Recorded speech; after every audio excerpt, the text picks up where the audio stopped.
ផ្ទះគឺជាអ្វីផ្ទះកាន់តែសាមញ្ញវាកាន់តែរីករាយផ្ទះដែលត្រូវការមិនមែនទំហំប៉ុន្តែជាភាពកក់ក្ដៅផ្ទះដែលត្រូវការមិនមែនភាពស្រស់ស្អាតប៉ុន្តែគឺជាសេចក្តីស្រឡាញ់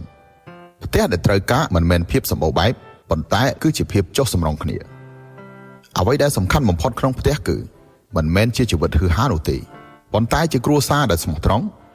ផ្ទះជាកន្លែងដែលយើងរីកធំធាត់ផ្ទះជាសម្បុកសម្រាប់ដ៏កក់ក្ដៅមានផ្ទះទើបយើងសុខស្រួលមានសមាជិកគ្រួសារទើបយើងមានសុភមង្គលផ្ទះសាមញ្ញបំផុតមួយថ្ងៃអាហារ3ពេលសមាជិកគ្រួសារនៅមួយឆ្នាំ2រដូវមនុស្សមានសេចក្តីសុខផ្ទះគឺសាមញ្ញណាស់ជីវិតសាមញ្ញរស់នៅប្រចាំថ្ងៃមានភាពសុខដុមមួយជីវិត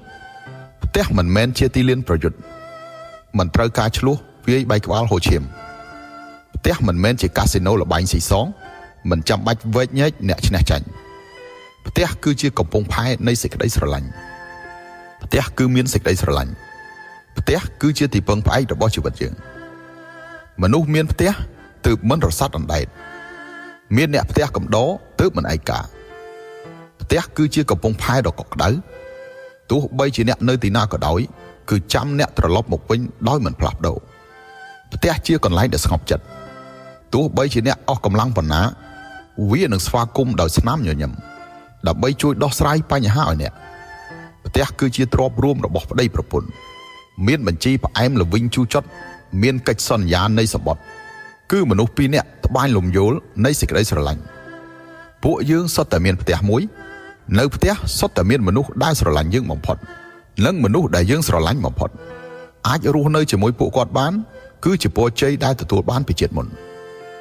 ដូច្នេះហើយត្រូវតែស្រឡាញ់ថែរក្សាឲ្យបានល្អកុំបញ្ចេញកំហឹងដាក់មនុស្សជាទីស្រឡាញ់កុំរមូលគុណចំពោះឪពុកម្ដាយកុំប្រងើយកន្តើយចំពោះកូនចៅផ្ទះកាន់តែសាមញ្ញកាន់តែមានសុភមង្គលផ្ទះកាន់តែមានភាពចុះសម្រុងគ្នាវានឹងកាន់តែមានផាសុកភាពតើអ្នកមានផ្ទះដូចខាងលើនេះហើយឬនៅ